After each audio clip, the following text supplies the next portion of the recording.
And now for your listening pleasure, here's Polizzi and Rose, covering the week of media, marketing, and digital content news. This Old Marketing. Take it away, boys.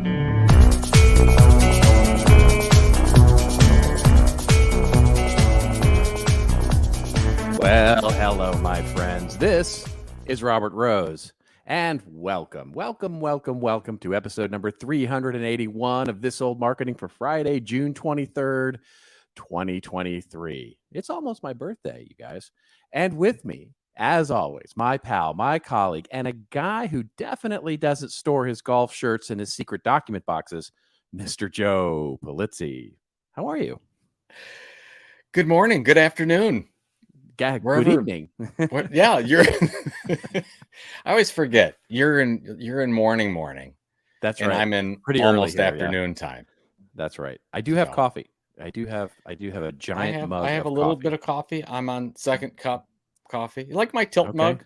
Isn't that nice? Little tilt. I'm going away every time I'm drinking. I'm going away from the drink because of the arrow. People that are listening to this won't get it because now that we can see reversed. Each other. The arrow should be reversed. That the tilt is toward your mouth as you. Oh yeah. How do I do that? I can't. Oh, there I you can go. do it this way. This is terrible podcasting. Yeah. You can't brilliant video and horrible audio. By the way, we've been getting some really good people enjoy seeing our faces. Yeah, it's very sweet. I don't know. Are you getting? I'm getting used to this a little bit more because I went for 10 years without seeing you. Yeah, and now I see you. like it. I was slow to want to do it, as you know, and then but now that we're doing it, I think, I don't know, right, whatever that means. Why do you why do you think we're doing it right? Why? Because I think we took the time to make it visually interesting. At least try to make it visually interesting. It's always hard to make two talking heads, especially two talking chuckleheads, interesting visually to make a show. But after watching it a couple of times on YouTube and on LinkedIn, and just sort of watching the show, it is still one of those things where you can put it on in the background, as you're doing other things and multitasking. But now that you've got the video component to it, you can sort of glance over and you can sort of say, oh yes, they're showing a news item, or there's an image, or there's a thing. So I've heard a few people say that when we get to the news and we're showing the link or whatever, Laura on our team was saying when we were talking about the Browns logo and we were breaking it down on screen. I mean, that's the type of information you don't get a lot of on a lot of marketing media podcasts. That's true. That's right. Will. That's right. And this is where you come for the information that you don't need about marketing and media. Yeah, we really have to work on our mission statement. That's right. Okay, it's how do progress. Basically, how do you waste an hour of somebody's time, but they can write it off as work? Like if they That's exactly right. That's a really good one, by the way. Somebody write that one down. And I like it. I like it. In fact, send them to us. We should have a little contest or something. Ooh, to say, write the most ridiculous mission statement you can for how This Old Marketing is a useful podcast, and we should post the best one. We should post the best one to our site and stuff. We'll absolutely do it. Yeah, the best of Chuckle Media. That's right. And get a bucket of chicken. and and big news. We're not at thisoldmarketing.site anymore. That's great. thisoldmarketing.com. There you go. We made the it only took us 10 years, but yes, there we go. Well, a lot of people don't know this. Well, maybe you do if you've been listening long enough. We started with the .site because we were sponsored by the .site folks, which were great, and it was a great partnership that we don't have anymore. And we don't have to use the .site. We decided we've got the .com. Might as well. We paid $9.99 for it. We might as well use it. That's right. Well, for the last couple of years, I've just been renewing it on my GoDaddy account, and I'm like, I should really do something with it. We should put that to work. Something. How's your summer going so far? My summer has been really lovely. I Yeah. mean, it's been, there's all these reports that are about the weather across the U.S. and how this is going to be one of the hottest summers ever on record. And I mean, Texas right now is just under a magnifying glass. It feels like burning up. It's Texas. Yeah, but here in California, it's been remarkably wonderful. The weather. Mild weather, average weather. It's almost July, and we still have yet to break 90 degrees here. I mean, that's crazy. I think yeah, last year you were already. I mean, you were heavy into the 90s in early June last year. Totally. Yeah, absolutely. And so, and it's really been quite lovely. So, getting outside and doing some fun, things, and just having the windows open. It's been. So basically, you forced your normal great. weather that you get in LA onto the rest of the South, and you just push all that, and everyone else could be miserable. Yeah, and work-wise, I think it's been a weird year work-wise. I've confirmed this is that I do my sort of classic walk on the dog survey of clients of basically technology vendors that we interview for research, just colleagues across the country, and I've sort of asked about the sort of atmosphere or the temperature, sort of business-wise, and it seems to be a common comment. It seems to be my experience as well, which is there's a lot of hesitancy right now. There's a lot of wait and see. There's a lot of uncertainty right now with teams and budgets and things like that. So there's a lot of, there's a lot of sort of a pause. It feels like there's lots of like, oh yeah, we'll get to that in 2 months, right? Or we'll take that project on and we'll think about how we'll staff it in 6 months or something like that. So what that has meant is that I've been, and sort of the flip side of that is I've been really busy, like super crazy busy, but I've been working on these classes and this new education curriculum and all of this for something that won't see the light of day until at least the end of the year, probably the beginning of next year. And so that combined with the busyness I've had on the book, I've been really busy, but there's a weirdness to it that it's like, but I don't see any of the results of it. You know what I mean? So it's just been a weird year work-wise. Well, I think you're right. So we're not that far away from a lot of companies laying off a lot of people because we talked about it on the show. The companies overhired in 21 and early 22, I think. And then they had to go back on that. If you look at every tech company, they've had to let people go, and they've paused their marketing and advertising programs in a lot of cases. We were a lot of our supporters at the Tilt that were sponsoring. They wanted to continue sponsoring, but they said, "Yeah, we're doing a pause on all of our sponsorship programs." Yeah. And in a lot of cases, they feel they have to because they're cutting back in all these other places, and they say, "Oh, we're not going to go and be outward about our marketing promotion. Everything's going to take a little bit of a pause." Now, in the past month, a lot of those people are starting to come back and think about the end of the year in 24. So and this is all qualitative, Robert, I don't know, but this is just from my feeling. It seems like 24 is going to be a more of a spending year when it comes for marketing, because we've had this full almost 12 months of pause coming off the back of these layoffs, and let's wait and see, and everybody overblown. I do think we're seeing the tech sector come back from the overcorrection, I would argue, that we saw late last year and early this year. And I would say I agree with you. I think we've seen the overhiring, the sort of the team size constriction and budget constrictions start to also come back, right? I mean, you can see it in the employment numbers, right? The employment numbers still continue to defy gravity, in the last report. So and inflation's coming down, so everything's pointing to good things, right? So I'm mildly bullish. I'm always optimistic about it. My concern is, and I think we talked about it a couple episodes ago, where we've hit an all-time high in the US of credit card debt.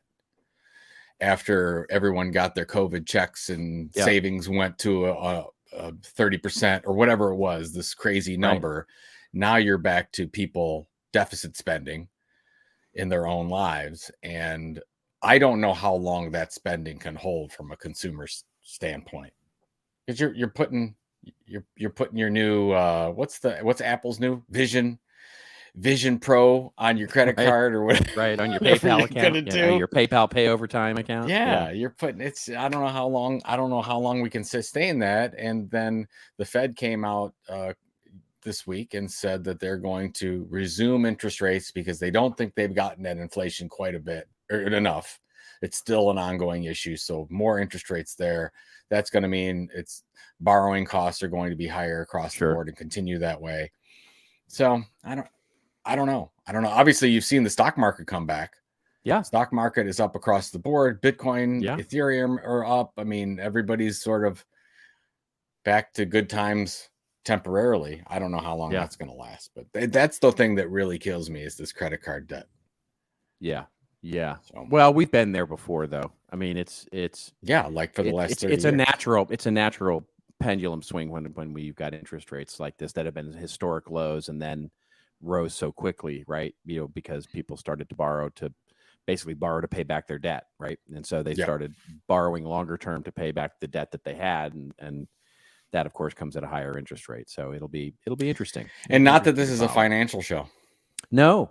But we tend to talk about it. Take no advice from us. We should do that as a contest too, right? The disclaimers that we have. We started to talk. There's nothing that we won't talk about. We will go to the depths of any informational point.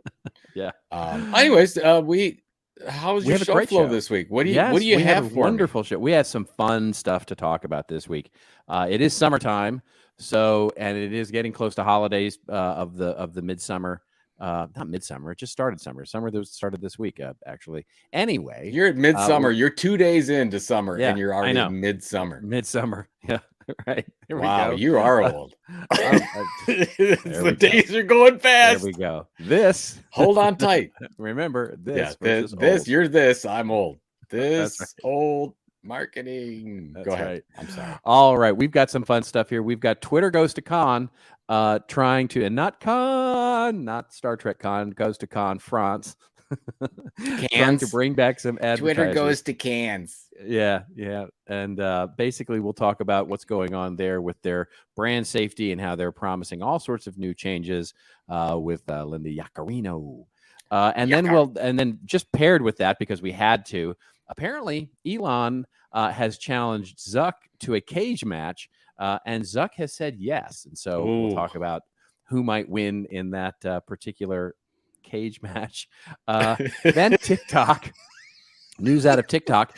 It is the first app, and by the way, the first non-gaming app to actually surpass $1 billion in quarterly consumer spend. And we'll talk about how we had no idea that was even a thing. And here they are creating an economy that is worth more than $1 billion.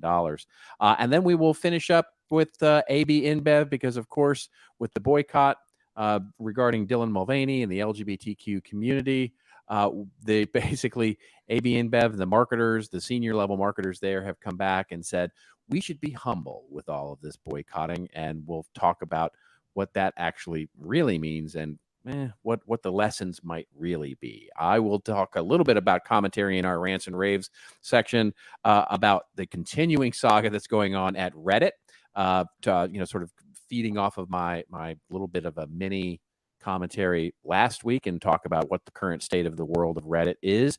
And Joe will talk about, a fascinating trend in media that might be larger, but using one from TalkSport to sort of illustrate what is actually happening in maybe the dark, as he calls it, the dark web of media, which I find fascinating. I don't think that's a proper description for it, but that's what I called it.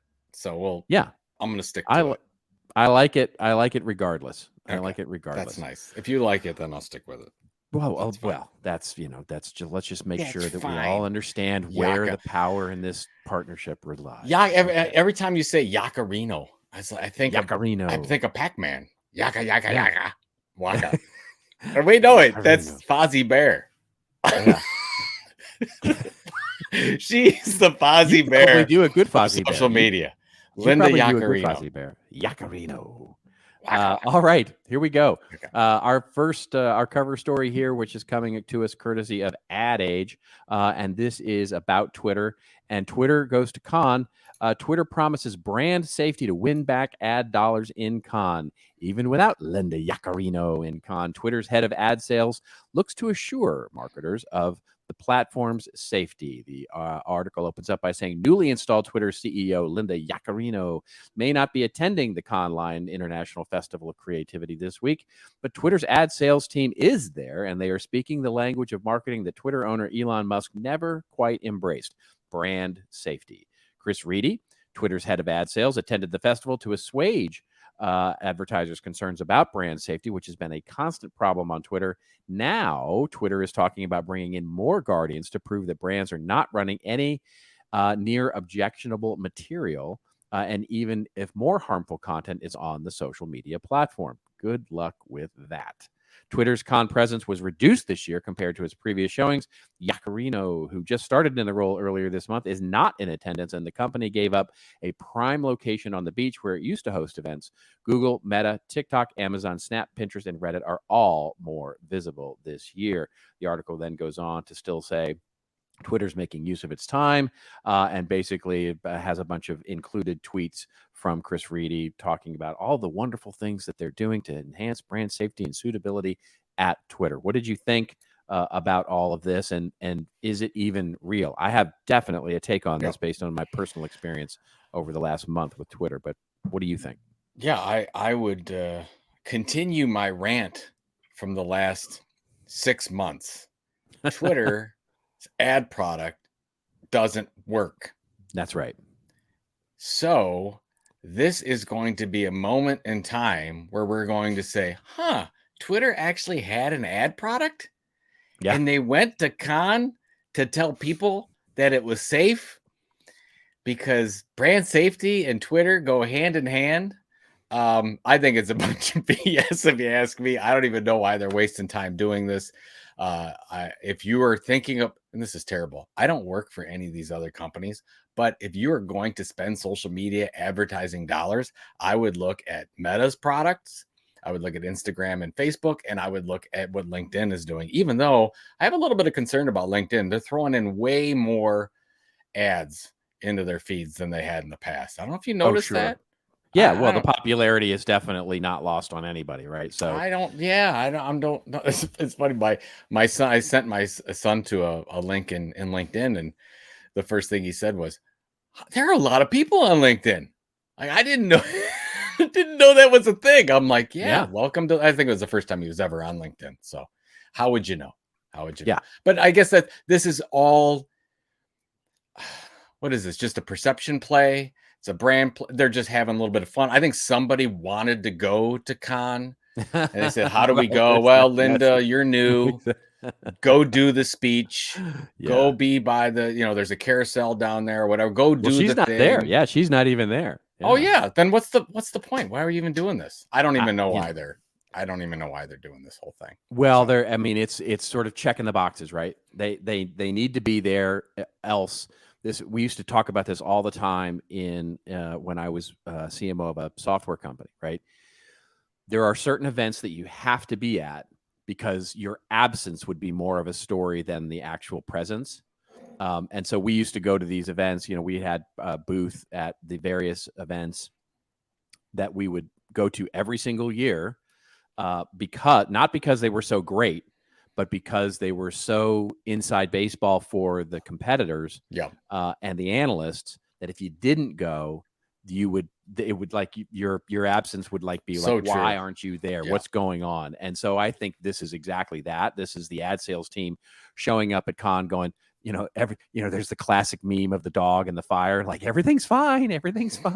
That's what this is really the ad sales team there, because other news outlets, which we could have easily covered as the Ad Age story, have talked about basically they haven't really brought on any new big advertisers, right? The advertisers that they're talking about here with brand safety have either never left and just cut their spend, or have or haven't come back. Basically, they have not yet come back. So this is all This is all smoke and mirrors. It's all for show. Yeah. All for show. Yeah, So Twitter advertising is broken fundamentally. I mean, my feed now, I mean, I've ranted on this show before, my feed being as bad as it's been. It's getting worse. I mean, if that's even possible, it's getting worse over time in terms of now there's more like weird, trashy ads being put into the already trashy content. And the only column, the only feed I can even look at is when I'm referenced, like when I'm, and by the way, so whoever, Joe, you'll only go on and people are talking about you. It's basically what you're saying. Well, it's the only way to use Twitter, but it's the only way I can actually see followers, right? Is because if I go to my For You tab, 85% of what I'm seeing are not from people I follow or who follow me. They're just don't they have to be at least from a friend of a friend? I think that's it, right? I think it's like telephone tag. Probably something like it has to probably be something like that. Yeah. That's the and technical term. But the thing is, there's that, and the fascinating thing to me is that I've now been to two big events. So because CMI had our big content tech event this week, roughly 3,000 people registered. So it was a sort of, it's a rolling event over 3 days. So you get a lot of people who come in for a few sessions, or some people who register for specific, but great registration, right? Normally Twitter, even when we used to do the event in person, you had maybe 200 or 300 or 400 people at that event, and Twitter would be lit up, right, with the presentations, right? Screenshots and, oh, this is a great presentation, or I'm learning a lot, or whatever. Crickets on Twitter for this week on any of that. People are just not using it in our space, in our sort of marketing, tech, digital marketing space. That it has just, I think the usage, and this is anecdotal, I don't have data to prove this, but I think the usage has just fallen off the cliff. I think you still have your power users, and you will continue to have your power users, but that middle group, kind of like you and I, where we were going every day for a little bit of time, now that it has become every other day or once a week, or so you're still gonna have your siloed group in there, but it's gonna be interesting the type of content that's gonna come out of there, and relationships. We'll see. I guess what I wanted to ask was, do you believe? Well, I don't know. We won't get into that. I'm almost thinking that in 2 years, the advertising revenue line for Twitter, if Twitter is still in existence, has got to be minuscule. They have to figure out a different revenue model. Advertising is not going to do it. It's not going to support the company. Here's the thing. I don't know this either, but I would guess. So Twitter has always sort of been that, Jay Baird said this years ago, and I loved it. It wasn't about how many, it was who was on Twitter. And the celebrity sort of platform, that was a great, is where celebrities talked about everything, right? And that was sort of the high-end usage of it, right? Was that sort of cohort, if you will. And then that middle ground where you and I sit, right? Sort of the B2B business marketing, sort of talking about thought leadership, linking out to valuable content, the sort of more content marketing focus of Twitter was another piece of it. And then there was, of course, always the customer service side of things, right? So, and I know that's too simplistic, but just go with me that those three sort of major buckets of place of where, how you interacted with Twitter. And it was that middle one that really was where the advertisers were spending money, right? So advertising, there was marketing, there was, consumer brands, certainly, but it was really in that sort of middle space that you saw a lot of that ad revenue. And I think I have to imagine that that's really where the bucket has fallen, completely empty. The behavioral analytics. Big brands. Well, yeah, if you're a huge consumer brand, you may be able to get something working on Twitter. But if you are really targeting the behavior of users, Facebook, TikTok, the algorithms are so smart today. I hate to tell you what I'm seeing on Facebook right now. They know me so well. Yeah. They are so amazing. And it's almost like I will think something and I'll see an ad for it. Yeah. That it's nuts what's going on there. And you don't see that with Twitter. You absolutely, and you've never seen it with Twitter. Well, you still get ads for the stupidest things. Yeah. So speaking of which, it's a really nice segue to our next story, which is in the face of Meta and Mark Zuckerberg, and we've covered this on the show before, launching a competitor, which couldn't find any news that actually said this outright, but I have heard from people that it's close. It's very close to launch. The Are you spreading rumors? Is this a rumor? Yeah, of course. Absolutely. That's nothing. That's everything we do about this show is to spread rumors. Again, do we have to put the disclaimer out that anything heard on this show is not necessarily everything true? you hear on this show stays in the show. It's very much like Vegas. I like it. That's fine. As long as that's Vegas. don't take it out. Exactly right. Don't take it out. Although this is a story, there is a story, and there are people covering this because speaking of which, it's live on Twitter, which is that Mark Zuckerberg is now ready to fight Elon Musk in a cage match. This coming to us courtesy of The Verge. This is just as ridiculous as it gets. Basically, The Verge opens up and says, after Elon Musk recently tweeted that he would be up for a cage fight with Mark Zuckerberg, the Meta CEO shot back by posting a screenshot of Musk's tweet with the caption, "Send me the location." I've confirmed, meaning the reporter, that Zuckerberg's post on his Instagram account is in fact not a joke, which means the ball is now in Musk's court. The story speaks for itself, Meta spokesperson Iska Sarek told me.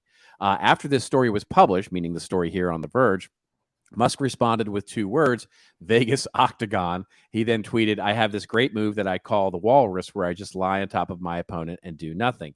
That's funny. That's Elon comedy at its best. That's pretty good. Yeah, that's pretty good. That's pretty good comedy, right?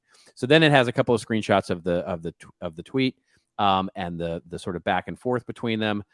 Basically, this is all about Meta maybe launching the competitor to Twitter here in the very short order, which, to your point, Joe, may be actually a place where you could see something very interesting come along. And basically, it's a response to Zuckerberg at one point, I guess, on a podcast saying, basically, we're looking for a version of Twitter that is sanely run, which is not. I mean, it's not wrong. Yeah. So, what do you think? I mean, so first of all, who would win? Who would win? 2 things real quick on the Twitter competitor that Meta launches. Meta's tech is so much better than Twitter's. They might actually be able to. I still think it's a losing business model. Yeah, but maybe they could do something with it. I think it's fake news. I don't think it's going to happen. That said, look at this picture of Zuckerberg. He's jacked. Yeah, he's jacked. He's jacked. Yeah, I mean, it's a little bit scary. Look at those pythons he's got, man. He's taking it seriously.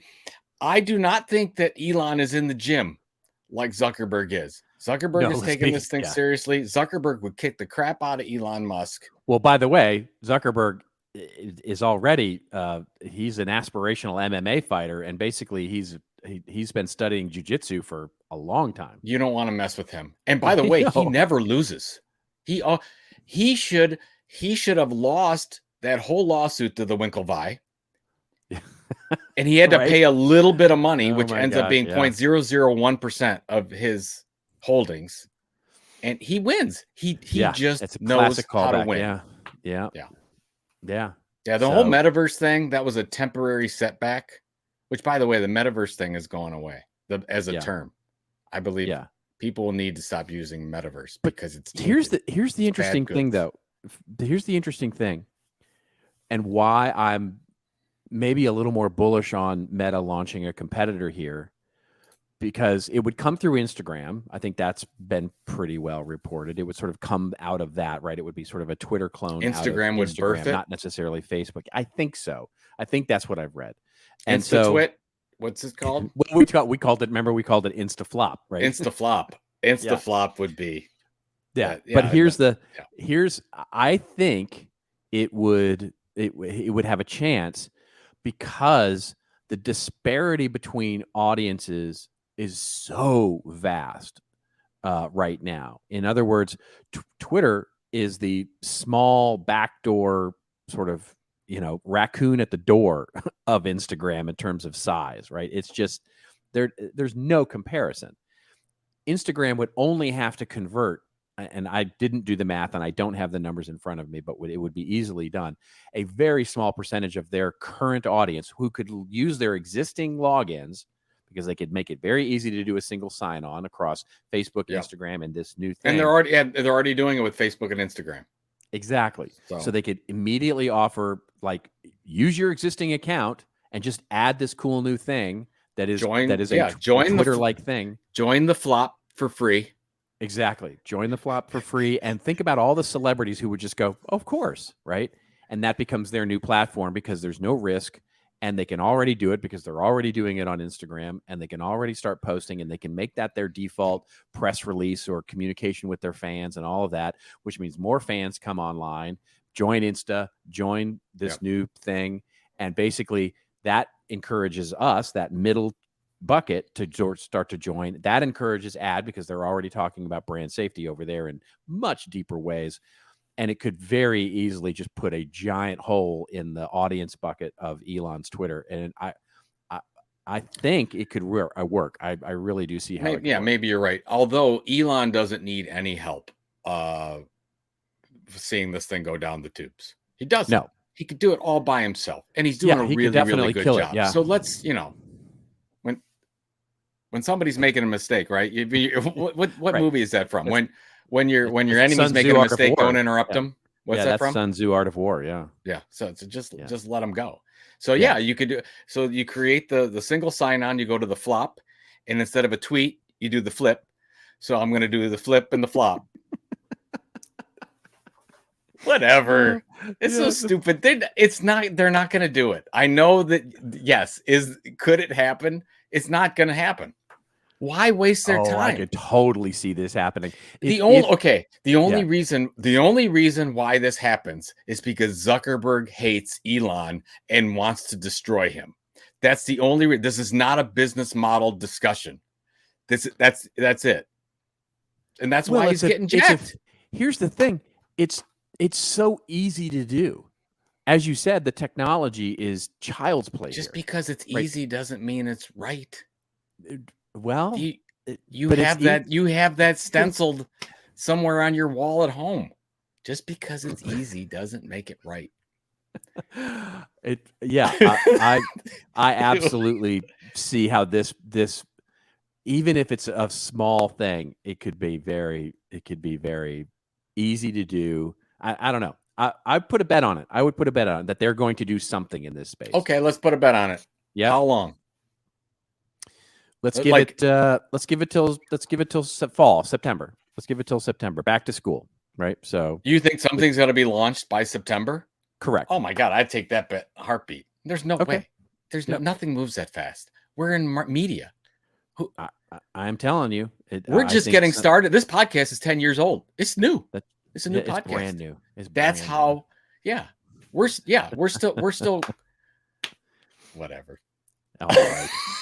But I like it. So the audience will hold us true to this. So we've got by September, I'll give you to the end of September. Meta launches InstaFlop, the competitor to Twitter. And what are we betting? Are we betting basically? Can we make the bet that you'll finally give up the ghost on the whole Disney Apple thing? Oh my God! How can I give up the truth? Yeah. If I give that up, that's part of my core mission. All right. All right. Okay. I promise that I will stop talking about it for 6 months if I lose. How about that? Good Lord. That's not even it. That's good. Thank you for nothing. That's good. If I didn't, almost every show I talk about it. So you'll go, that's a lot of shows. That's like 24 shows that I won't mention it. That's a pretty good. I think there was a steak dinner on the line at some point. But well, what are you gonna? You're not gonna give up anything. What are you gonna give up? I don't know. I bet you a big. We're terrible at this betting thing because we can't. I'll bet you $5. Okay, there we go. Okay, $5. Something with teeth. Fantastic. It's a meaningful amount of money to me. All right. So let's go to our next story here, which is about a meaningful amount of money, which is courtesy of Media Post here. And this is about TikTok. TikTok is the first app to surpass $1 billion, $1 billion in quarterly consumer spend. In Q1 2023, TikTok became the first mobile app ever to surpass $1 billion in worldwide consumer spend across iOS and Google Play in a single quarter, according to apps analytic firm Data.ai. The Honor of Kings game came in second at 570 million, followed by YouTube with more than 530 million. TikTok is something of a unicorn when it comes to this business model. In contrast with other non-gaming apps, which derive nearly 70% of their worldwide sales from subscriptions, TikTok depends primarily on one-time in-app purchases, many of which are purchased as gifts for friends and family. The social video giant has built a large and loyal fan base, allowing it to forego the reliability of the subscription model and instead rake in billions of dollars with TikTok coins, notes Data.ai. This is likely to have caught the attention of other social platforms that have not yet cracked the monetization beyond ads. I wonder who that could be. Yeah. TikTok was the only non-gaming title among the top 10 by one-time purchase revenue in the U.S. in Q1, earning more sales than some of the world's most popular games, including Candy Crush, Saga, Roblox, and Pokemon Go. This is amazing. I mean, I didn't even know, I'm going to be honest, I didn't even know this was a thing, that TikTok coins was a thing. I had to go out and research this, and it's a thing. What are TikTok coins called? So TikTok, they're called TikTok coins. They're called TikTok They just called coins, it what yeah. it is. Good for them. Yeah, They didn't name it's it. basically it's a currency that TikTok invented, and so you buy TikTok coins with real fiat currency, and when you buy these TikTok coins, you now have them in your account. And you can do things like tip a content creator or sign up for their, stuff, and get, or just send it to a friend if you want to send it to send the money to a friend. If I'm a creator on TikTok, which I'm not, but if I was doing a good job and somebody gave me a coin, could I then take that coin and create $1 out of it? I can cash it out, and there's a ratio of a coin to dollar ratio. I would guess so. It's a real life currency. Yes, this is a real thing. It's $1 billion. It's $1 billion currency. It's $1 billion marketplace with its own currency, right? It's its own casino. You can go into the casino and you can spend those chips however you want to spend those chips. So it's its own currency, and the sovereign entity that controls that currency is a Chinese company called TikTok. There you go. I mean, it's an amazing. You get really deep into this. This is scary. It's crazy. And I would I plan to go do a little more research in terms of what's the margin on it. Like, where do you pay as a consumer? Do you pay on the sending? Do you pay on the cashing out? Which is where I would guess you pay is when you cash out. Like 100 TikTok coins is not worth $100, right? So it's probably worth some. You probably pay a fee to cash out, which is where they make money, right? Is people cashing out. Like a Stripe or Venmo. That's right. It's like Venmo. That's right. So that's to be clear, it's not that TikTok is getting $1 billion of revenue from this. It has created people have purchased $1 billion worth of TikTok coins, and that is. But it's the same thing as if I bought if Starbucks saw $1 billion in Starbucks cards. Right. Same thing. Which people forget about this wonderful financial, and again, not a finance show, but this wonderful financial thing called the float, right? Because where does that money go? Well, it goes right into a bank. And they're not only earning when you cash out, theoretically, I haven't done the math and we'll figure that out, but not only are they earning money if you cash out or at some point during the transaction with a fee of some kind, almost certainly, but they're also winning because that $1 billion of purchased TikTok coins are real fiat currency that goes into a bank and sits there and earns interest and can be loaned out. And that, it has been said very much so that Starbucks with their Starbucks card is a bank. They're like a bank. Apple, they're sitting on Amazon. Those are big businesses.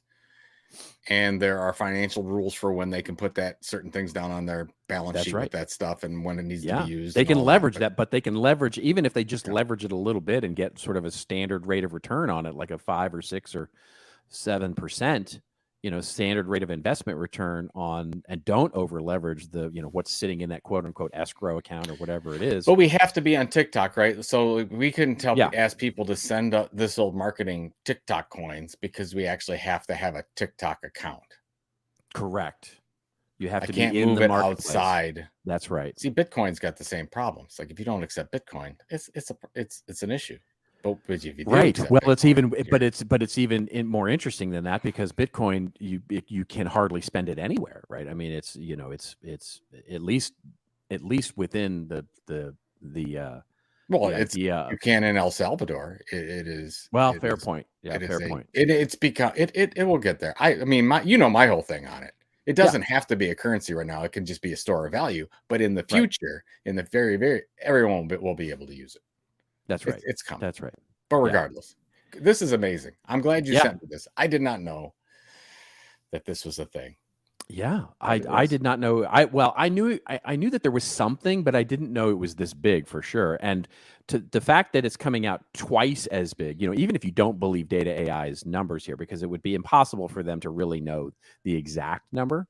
But even if it's not quite $1 billion, even if they're estimating, and they've, the fact that it's twice as big as the next biggest thing, which is the Candy Crush, that is a crazy amount of money, right? Crazy. Even if it's $700 million, right? Even if they're off by 30%, $700 million. I mean, that's just crazy amounts of money to, if they're getting 5% on that, jeepers creepers. That's it's free money. It's literally printing money. Anyway, that's a lot of credit cards connected to TikTok. I'm a little nervous about that, but I have my issues there. So okay, that's a whole that's a whole other thing. But that's all right. Okay. Getting to our last story here that we're going to talk about. And yes, here we go again. AB InBev. Have we not talked about it? But I actually wrote about this for CMI last week to celebrate Pride Month. But yet the story continues, right? So it's fascinating here. This article, before I jump into this article here, which is coming from Fortune, courtesy of Fortune. I can't get into this article because I hit the paywall. See, so here's the amazing thing about this, and I'm going to just rant for a minute. So if anybody from Fortune is out there, you suck. This is I love awful. Constructive criticism. Yes, this is just awful, right? So look at that subscription. Why it's awful. I just want you to look at the pricing there, right? I signed up for the $1 month trial because I want to see what it's all about, right? I'm prepared to subscribe to Fortune. I have a lot of subscriptions. Mm-hmm. Now, after the 1 month trial, if I forget, that automatically converts it. In other words, if I don't close my account by July 22nd of next month, basically, it's going to automatically convert into a $30 per month subscription. I see this. And I want you to look at the 1 year subscription, $8. But to get the $8 a month, you got to pay for the entire year. So in other words, it's roughly $400, 300 and whatever it is, $360 if I forget. $360 a year to get Fortune magazine if I'm just bad and forget, all because I wanted to see what it was all about and pay $1 for the 1 month trial. And it's basically $90 a year if I want to pay for a whole year up front. And if I want the print magazine, like if I want to not save the planet, I want print magazine along with it. Basically, you can see it's $11, so roughly whatever that is, $130 a year, but $300 for me to get a 1 month demonstration of this thing. I mean, that's just awful. It's just predatory, I think. Because people aren't going to pay attention to that much. They're going to pay attention to the $1 monthly, and they're not going to actually do. This is definitely an impulse buy for many people to sort of get to an article that they want to read. Yeah, because you get so frustrated. You're like, I want this article. Okay, yeah. I'm going to spend the dollar. And I know why they do it. I know why they're doing this. This is basically as you can see, the save $235. That what they're trying to get everybody to do is sign up for a year, which of course gives you predictable revenue. It gives you 12 months of predictable revenue as a media company, and I totally get the strategy behind it. I just hate it. I just hate it from a consumer experience perspective. It's just awful. Yeah. Anyway, And they always want you to choose the middle one. Of course. Yeah. It's why Wendy's created the triple cheeseburger, which is actually a thing. Did we talk about that last time? No. Wendy's wanted to sell the double cheeseburger. They couldn't sell it because people thought it was too much food versus the single. So what they figured out is they'll make the triple. Nobody will buy a triple, but they'll start buying the double. And Wendy's revolutionized the cheeseburger industry. And now people think a double cheeseburger is a regular portion that actual human beings should consume that much meat at one time. That's right. Well, and this is, by the way, a classic marketing technique that's been around for forever, because you can see this really in the home appliance. Home appliances are famous for doing this, right? So you go and you look at a blender or a coffee maker or something like that, and you'll see basically there is the basic version, then there is the wonderful super version, and then there's the deluxe sort of feature rich version. And basically the feature rich huge luxury version only exists so that it basically sets a price point for the middle version, which is same as a car, the highest margin.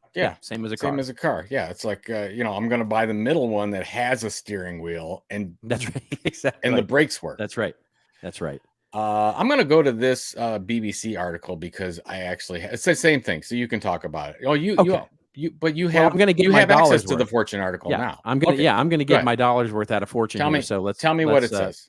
So basically, what has happened here is that Bud Light's multinational parent AB InBev, the world's largest beer producer by volume, is eating an American-sized portion of humble pie. That's what you get for your $1, folks. That's that great cutting journalism. Anyway, I guess I'm journalism angry about the whole thing. Journalism. Yes. Journalism. I like quality journalism too. It's a verb. It's the present participle of the word journaling. Anyway, what are you doing in there, Sonny? Leave me alone. I'm journalism. Sorry. Oh my gosh. Okay. There's a dirty joke right there too that I'm not even going to go near. Okay. Oh, dirty red. Oh my gosh. Okay. We have completely broken Go down. ahead. In reference to the ongoing boycott that has decimated sales of the once dominant U.S. lager, the Mega Brewer's global chief marketing officer indirectly admitted on Monday that his team had failed in an attempt to broaden the brand's appeal beyond its core demographic. A single Instagram post using transgender influencer Dylan Mulvaney to promote the beer to less fratty consumers resulted in a catastrophic plunge in sales. Even the support of country music icon Garth Brooks couldn't prevent America's favorite beer from losing the crown to Modelo, especially in the month of May, the first full month of the impromptu boycott.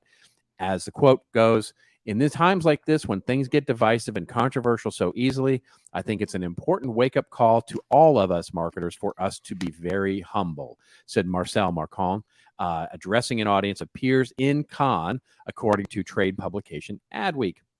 The native Brazilian was in the south of France on Monday to accept on behalf of AB InBev a coveted Lion Award as the most creative marketer the second year running, the only brand to earn this distinction in the 69-year history of the advertising world's version of the Oscars. So this is basically him accepting an award for how innovative their marketing is, only to be going up on stage and saying, yeah, we suck at it. You mean the marketing team that they let go or put on? Yeah, that's right. Permanent temporary leave. Okay. That's right. Sense. So the article in here in Fortune basically goes on to say that the election is now underway, and that that Marcon was quoted as saying, "It's tough to see all the controversial and divisive debates happening in the U.S. the last couple of weeks involving all sorts of brands and companies, including and especially Bud Light," saying his company was reminding itself of the need to really understand our customers. Oh, I have so much. I have so much. Yeah. There's so much wrong with this, but let me say one thing, but then I want to get your take. So it's clear it's been a month plus now, and not only Bud Light, but sales of Budweiser, Busch, and Natural Light are all down when the rest of the category is up. So this boycott is working. And what's amazing to me is that the people that are boycotting Bud Light also know that these other brands are associated with it, which is something in and of itself. So, and people have lost their jobs. There's people at InBev that don't know how long it's going to take them to get back to a point. So this has done major damage to this company, this marketing move. Why? What you're in the seat? What are you doing? Is this something they just should have never done? Is it because, unlike Nike, who did the same thing with similar thing with Colin Kaepernick, they stuck to it and they said, we believe in this instead of backpedaling like InBev has? It's like, oh, no, I didn't mean to. I'm sorry. We're just going to talk about beer and good times from now on, basically what they came out and said. Yeah. We don't want to ruffle any feathers anymore. And so you will never see anything controversial out of this group for a long, long time. Right. So what do you think? Well, here's what I think. So 3 points that I'll make. And one is in response to, I don't know if you heard Professor Galloway talk about this on Pivot. I did not. So one of the things that he said that got me thinking about this, and was one of the reasons that I ended up writing the piece that I did for CMI, was he said, it was a new piece of information that I hadn't researched and hadn't gotten into, and it have since looked at a little bit, and it's fascinating. Beer as a category is been on decline for a number of years, right? So the beer market is being surpassed by spirits in many ways, so the number of beer drinkers generally is decreasing. So it's a declining category where everybody's trying to innovate and become the number one in this in a shrinking market. Okay, before you go on, but yeah, you does that include like seltzers? I think it's just I think there's as many or more people drinking this stuff. It's just different kinds of beer. You got the twisted tea. Does that all count? I have not gone to that depth of research. What I have seen is that the beer market, generally speaking, is in decline. It has been in decline, and steady decline for a number of years. I don't know if it's being surpassed by seltzers and teas and other sort of canned, sort of portable alcoholic drinks, but I do know that spirits have really risen, right? Especially tequila. Tequila has become, it has become a huge growth. Anyway. The point being, his point was this was the wrong thing for them to do because pulling the rug out in a declining market is, basically it's a self-sabotaging move, and that they should be focused in on making sure that they're widening the, their core base, right? Deepening their core base rather than sort of trying to segment. And he says, but what I say to that is no. And when I look at because the whole premise of the boycott and what we're talking about here is that we're talking about something that is different, right? Which is, of course, the LGBT community here. And I don't buy into that whole premise, which is the brands that succeed. And by the way, the number of brands that did LGBTQ advertising this month with regard to Pride isn't down. Like, they're all still doing it. Everybody is still doing it, including, by the way, some of the brands that, Apple is doing it, and, Peloton is doing it. And all these major big brands are doing Pride Month marketing. Some of them good, some of them okay, some of them a little cringy, doesn't matter. So why is it that Budweiser gets thrown under the bus here because of this boycott, right? Because last year, by the way, they did an even bigger campaign, and they've been doing Pride, doing the bottle, doing the rainbow bottle. They've been doing that for years. Their Pride marketing is not new. It goes back 10 years. And so they've done everything from sponsoring parades to donating to LGBTQ communities to just all these things. Now, some of them have been really cringy in the past, right? Some of them have been 2021. They did a really cringy campaign as I went back and looked. And all of this, what it tells me is that this is not this year's problem. In other words, yes, this year is more heated. This year is more controversial. We are more divisive. There are, but I don't remember Kid Rock shooting up a bunch of beer bottles last year when they did this thing. It just caught virality, and this boycott sort of caught virality. But it is different in the fact that it's always been, I think, lesbian and gay issues and not necessarily trans issue. Wasn't that the difference this year? That's okay. I'm not an expert in this area, but it seems to me that the conservative group, like the Kid Rocks of the world, have no problem with the lesbian and gay initiatives and having friends and that lifestyle. It seems to be the transgender issue that is the big one right now, because that's what I'm seeing and hearing. And the people, and that's what I was, I was at a party and there was Bud Light there, and there was a guy, they came over and said, I ain't drinking that stuff and whatever, and goes over and makes the comment, and it's a trans comment. That's the difference, right? Yeah. They leaned into that.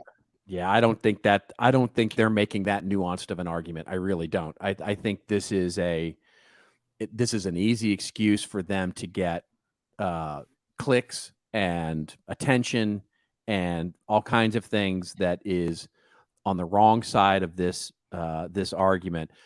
My whole point was going to be is that the entirety of what happened here is Bud Light not truly believing as an institution what it is they've been saying, right? So in other words, this is an admission that everything they've been doing is sort of pride washing, right? Which is sort of, we're only doing this to sell more beer.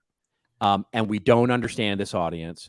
And basically we don't, so in my view, the humbling part of this is not that there is this sort of, a legitimate point of view being had by a small and vocal group of people that are saying, hey, this is wrong, and so you should have humility about that. The thing that they should have humility about is the fact that institutionally, they just didn't believe this. They only were doing it as some sort of transactional campaign to try and widen out the number of people who are selling beer, right? So that to me is the mistake. And it's the mistake that Nike doesn't make. It's the mistake that Apple doesn't make. It's this Sesame Street. Sesame Street came out and had this wonderful Pride Month celebration and all their social media and stuff. They're getting just as much pushback. Why isn't it getting as much attention? Because they didn't say anything. They just continued to do it. They just sort of did it. They just sort of let, this is what it's all about. This is what it's all about. And then people would tweet at them and we're going to boycott Sesame Street and we hate Sesame Street, blah, blah, blah. They just didn't say it. They didn't respond. They didn't throw their marketing team under the bus. They didn't throw their social team under the bus. They didn't come out and go, ooh, we might be wrong about this. They just kept doing what they were doing. That's the response, right? If you believe in it, then basically this is it's a non-argument from the start. That's my major point. No, I think that absolutely. I mean, the Nike situation with Colin Kaepernick, when Kaepernick was kneeling during the national anthem and football games,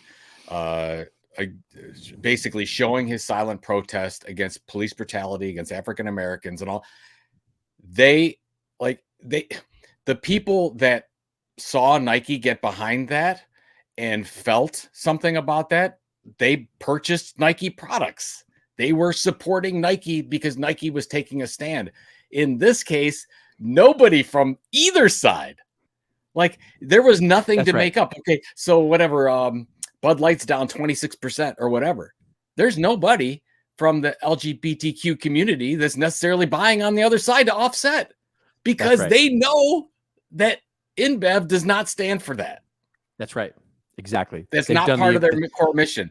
So that I think is a great learning that you just brought up. It's so important to say, if you're going to do this kind of marketing, it's fine. It's great, but make sure you believe in it and you're going to stand by it when you do it.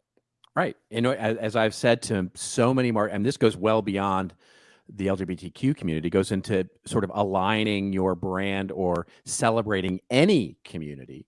The same thing with Juneteenth, and the same thing with, any other community that you're going to celebrate through marketing, is one of the things you have to realize is that in order to be really right for someone, you have to be willing to be really wrong for That's someone exactly else. right. And Your so content isn't for everyone. and if you If don't it's for believe everyone, it, it's for if no you don't one. believe it's worth it to be wrong for somebody else, then, this is why the Garth Brooks thing is his response is perfect, right? You want to be an asshole, go drink somewhere else. And that's it, right? It's that. So what you end up doing, and this was the point of my CMI piece, which is you can defend your point of view, right? Always you can defend your point of view. Garth Brooks defended his point of view by basically saying, this is not an argument I'm willing to have, because if you want, go somewhere else. I'm not willing to discuss this. But if your immediate response is, how are we going to defend this decision to have this point of view, which is what Bud Light did. In other words, they were indecisive about making the decision to have this point of view about LGBTQ and Pride Month. That's when you're making a mistake. If you're thinking, how am I going to defend this decision? You shouldn't make it. You should not do it. And that's what I would encourage the head of marketing at AB InBev, Marcel Marcon, to consider. If you're not willing to defend, you can defend the point of view all day long by either not saying something, like by what Sesame Street did, or by what Garth Brooks said, and actually taking a proactive response to the point of view. But if you're saying to yourself, how are we going to defend making this decision to go this way? Then you shouldn't make it. Then you should, because you clearly don't believe it, right? If you can't make the justification for making the decision, you actually don't believe it. Yeah, I think that to close this out, I think that their comeback to, we don't want to ruffle feathers anymore, we don't want a point of view, was just terrible. It's horrible. Just absolutely, it'd be better, to your point, to say nothing. That's right. To just why even say, oh my God, mea culpa. Yeah. Oh, we don't want to ruffle feathers. Is telling the world that you don't believe in the decision, right? He just said, we just want to be beer. We just want to be loved by everyone. I was like, that's oh right. My God.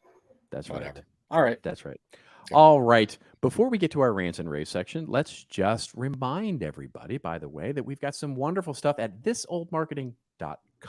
We're going oldschool.com. We've got the video versions of this wonderful thing on YouTube.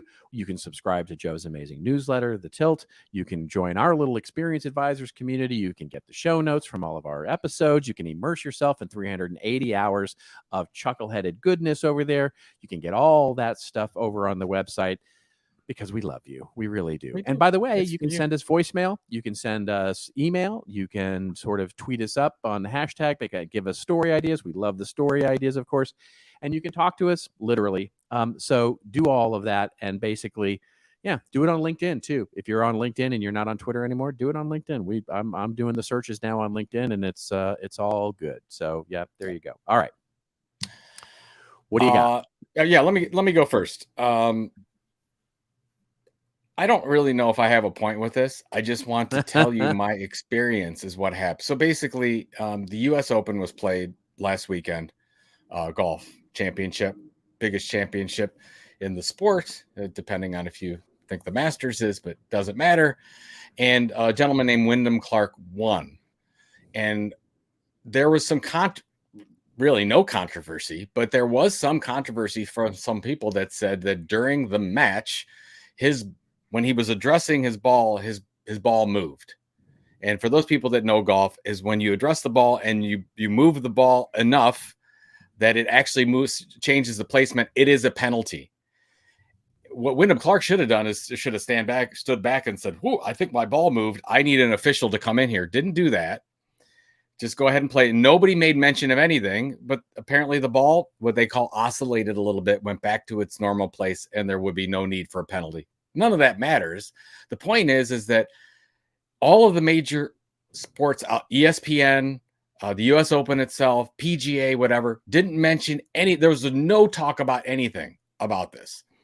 Then there was some folks that shot the video and started promoting it on Twitter, social media, whatever, with this video, and said, "Look at this video. The ball moved. He should have been penalized. It should have been a playoff. Should have never happened. Whatever the case is." So I go, I'll show you this so you can see what's going on here. But this is one of the sites. I got wind of it because I was on MSN.com, believe it or not. And it was the lead story on MSN.com coming from this place, Talk Sport, which isn't really a sports site. It's I don't really know what it is. It's just somebody put together a sports site and starts talking about, did Wyndham Clark's ball move? Fans rage at this controversial video. I'm like, oh my God, I didn't even know this was a thing at all. Yeah. Yeah. Is this a thing? Whatever. I go in and I search it. So I go to this thing. It's like, oh my God, this is today. So it's got some new things, but it's got a site called Marca on here. There's another site here from Sportskeeda. Like there's all these, there's the Spun. There's all these different types of, there's 100 of them of these things that are making this thing an issue, that are talking about this huge controversy, all this link bait. And I'm going and I'm looking at every major site, Robert. I couldn't find anything, not even anyone talking about it. It was not even a thing. And now today, so this is days later, 5 days later, whatever. Now I go to do a search and the New York Post covered it. Oh, Fox News is covering it. And all I'm going to say is, and I don't think this is an issue. I looked at the video. It looked like it oscillated a little bit, but probably somebody should have taken a look at it. But the fact that no major media outlet was looking at it until you had all these dark media sites, hundreds of them were covering the same issue with the same video, using the same Twitter reactions and whatever.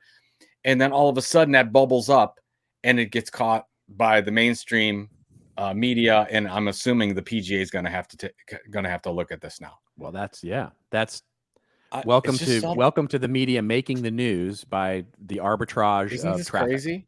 So I don't have a comment on it, but you can see, even per our last conversation, you can see how this stuff goes and you get some people, but if it's any kind of controversial issue today, you've got hundreds, if not thousands of little media sites behind that that are funded by different efforts to make sure that these things get out there.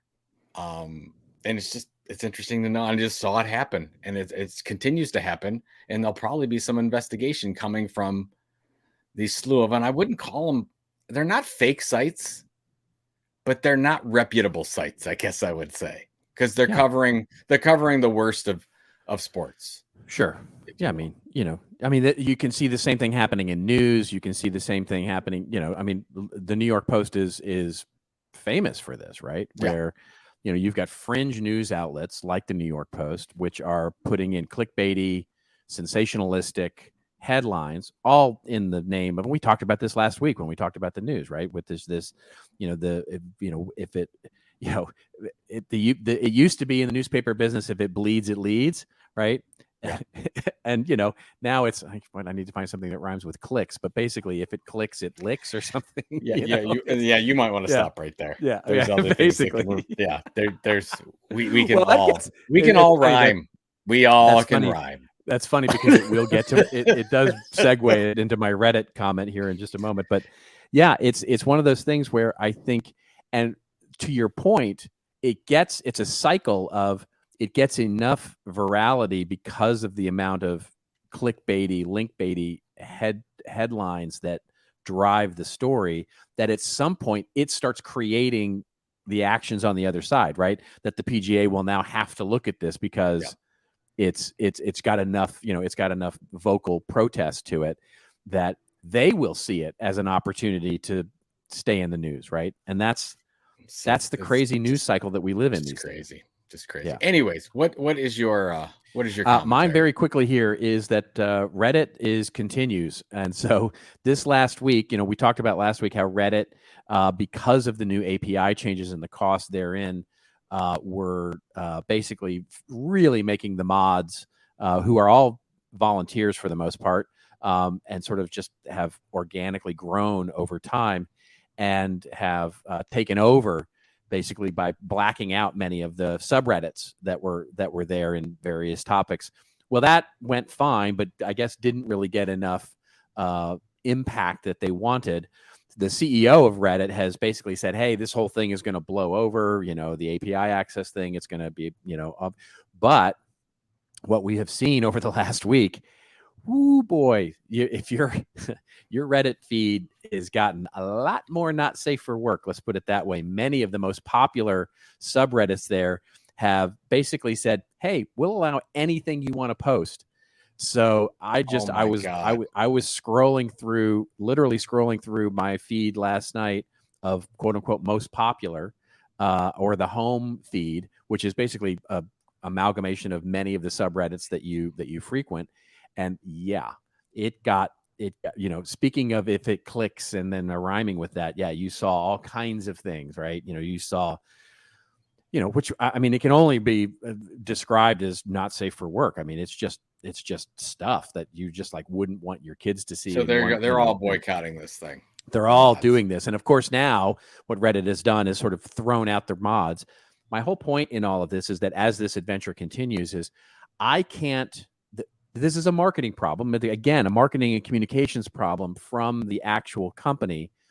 But reality, if you pull the page apart and you just sort of look at the black and white issues here, these mods have no reason to feel entitled, right? They have built their hours and years and whatever time that they've spent moderating these subreddits as a volunteer. There was no expectation that they were going to have a career at this, or that they were, they're doing it out of the passion of their own heart. And somewhere along the line, because of the communications I'm sure were coming from Reddit, they got a little entitled. They've gotten entitled to say, hey, listen, this is ours as much as it is yours. And it's not true. As we've talked about many times on this rented land idea, just because you spend all your time there doesn't make it any more yours.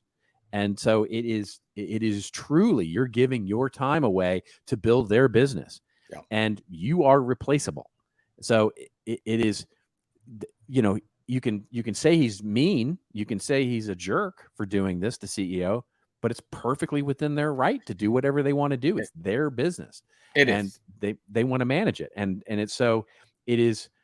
It's a fascinating adventure to watch in real time. This car crash in real time. It's like, who's gonna back down first? In other words, do you just get to a point where you lose so much value from sabotaging the feed with stuff that the Reddit has to give in? Or does Reddit hold a line and basically wait for this whole thing to pass, like the CEO says, and says, at some point, we're going to have sanity return and people will be happy to be moderators in this new world? I don't know what the answer is yet, but it's fascinating. Yeah, well, a lot of these these boycotts seem to be lasting longer than any of us think. So it's going to be interesting how long, because I'm sure they didn't expect this. No. My only commentary from what you were saying was, I don't know how well communications were handled directly with the moderators. A lot of I'm sure it wasn't handled well at all. Yeah. Yeah. If they would have just started and saying, instead of putting out the whole, here's the API thing, here's what we're going to do. If they would have just checked the box and said, okay, we've got to communicate with these groups of people. These are our most important. We got to make our community customers think it's their idea. Yeah. It's like, and could have got a little bit of a permission ahead of time, because they would have been fighting the battle for you if you would have communicated with them ahead of time, which I'm sure they didn't do. Again, so they got themselves into this mess. As we just talked about, now the Reddit CEO is in the position of defending the decision, not the point of view. Yeah, there you go. In other words, he's defending the decision that they're making, not the actual outcome of whatever that decision is. And so it's already starting off on the wrong foot. Unfortunate. Right. What do you got going on this weekend? I am hip deep in doing new classes and content and all that kind of stuff, and some client work. And I've got a trip coming up next week. And so, I'll be on the road, as it were. You? We're into summer, in midsummer, as you would put it, although it's only 2 days in Cleveland, Ohio. We're doing all the things. We're going to the breweries, and we're going to the roller coaster parks, and we're seeing family, and we've got some graduation parties this weekend, and we're just having a good old time. So I absolutely love it. And it's beautiful weather here in Cleveland, Ohio. It's beautiful weather here too. So we'll just get out there and enjoy the weather, and hope you can enjoy the weather wherever you are, wherever this wonderful podcast finds you. And we will see you next week. And until we see you next week, just remember, it's your story to tell. Tell it well. We'll see you next week on This Old Marketing.